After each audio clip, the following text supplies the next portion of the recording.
Thank you. Okay. Right, welcome everyone to this meeting of the Finance Strategy and Management Committee on the 28th of July. Item number 1, apologies for absence.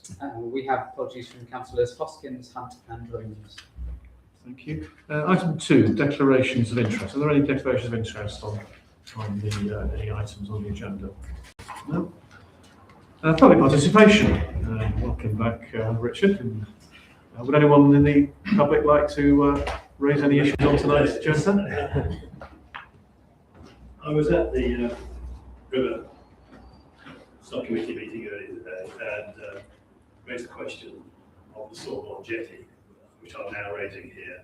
It seems to have a stalemate. I mean, nothing is happening. Do the Hidden Town Council recognise that they are losing probably £9,000 a year to a commercial organisation for an asset on their land? Could they minute the fact that they recognise the loss, and do they have any further plans, bearing in mind consultations with the EA are getting you nowhere? I have no more to say really. I mean, you know, they seem to have won basically. I share your frustrations. I think we all do, in that yes, we have a legal problem and no obvious way forward. Just for those who, sorry, we have applied to Land Registry to have land registered in our name, and that process has failed. Although it may yet, we have. Maybe the town clerk can update on that. But at the moment, they've not accepted our application, and the Environment Agency have said that we can't make representations to them until we are registered as the landowner. So it is a frustrating impasse. That's not what the licence says. Yeah, well, you may be right, but that would have been. It may be that we need to go back to the Environment Agency. But I'll let Sheridan go. So we have gone back to the Environment Agency. The Environment Agency made it clear before that they have no intentions of. So the accommodations licence makes it clear that you need to have the permission of the landowner to undertake the work, basically the installation of the moorings, basically, for your accommodations licence. They are neither the landowner nor do they have permission of the landowner, be that us or anybody else. Therefore, they are technically in breach of their accommodations licence. The EA have made it clear, and we've made it clear in this meeting numerous times, that the EA are not minded to enforce that. We have gone, we tried to get the land adjacent on the adjacent riverbank registered in our name, and we were unsuccessful with that because it is public highway, and so the Land Registry have said that basically their policy is not to register public highway as private property, even if you are the owner of the subsoil. So that is not an avenue, and the EA says that unless we can prove that we are the landowner, then they will not take enforcement action. We have gone back to them since to try and explain the situation, to try and get them to take enforcement action, but they haven't yet responded. So the council is well aware of the situation. It's not that the council isn't doing anything. The council has done everything that it can do, and it is now not in the power of the council, unless by some miracle we find the original deeds. Then we have no recourse, and we've made that clear. So they have one. Yes. Unless you physically remove it on the grounds that it's on your. If we could do that and challenge them to sue us, which is not dissimilar to what we did with the slipway, where we simply removed their filling in the slipway and then charged them for it.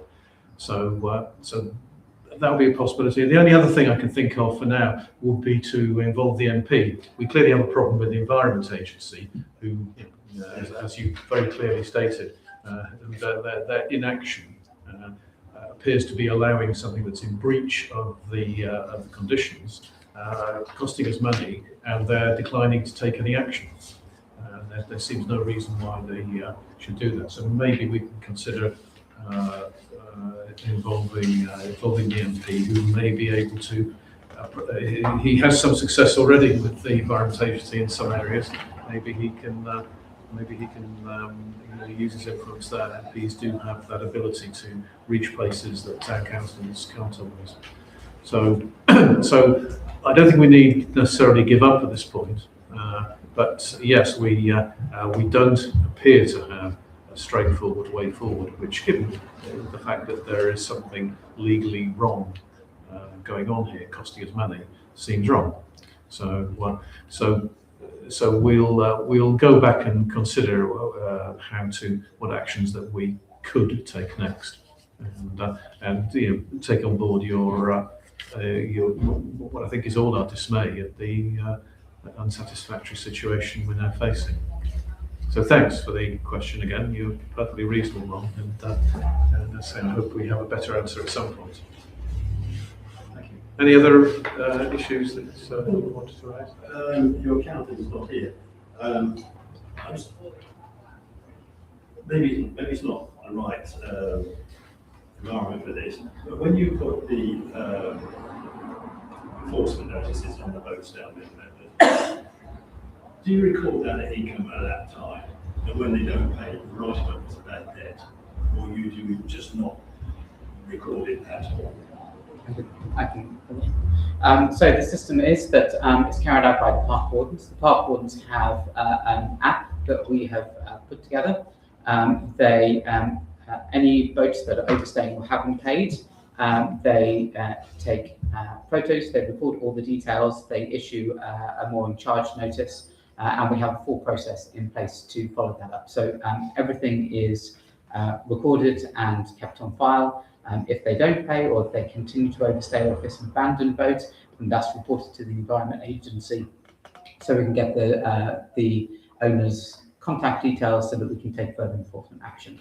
So that process is in place and seems to be working.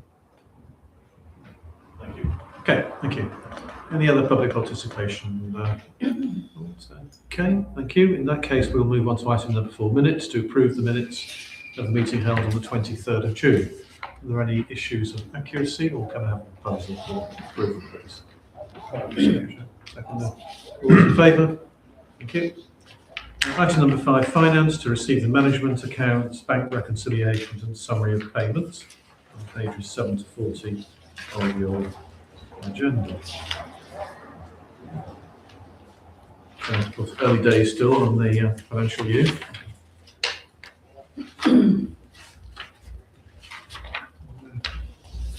Any comments? Do we have any?